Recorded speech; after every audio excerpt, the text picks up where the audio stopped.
направлению социально значимая деятельность, именно Осетия всегда отличается тем, что у нас очень яркие, хорошие дети всегда бывают представлены. Сам же нулевой километр интересен для очень многих детей. Не далее, чем вчера, у нас более 500 человек прошли онлайн-тестирование. И вот мы будем ждать теперь из Северокавказского округа, когда же придут результаты. Каждый ребенок получит смс-ку или получит письмо по своему электронному адресу, выбран он или не выбран на очный этап, который пройдет в Пятигорске.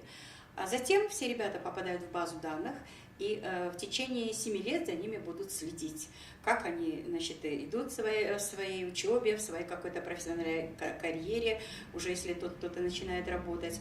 И вот таким образом они будут формироваться как будущие лидеры, будут входить в различные категории резерва, как нашего республиканского, так и на всероссийском уровне. И пока что вот Осетия по количеству участников, она лидирует в Северокавказском округе.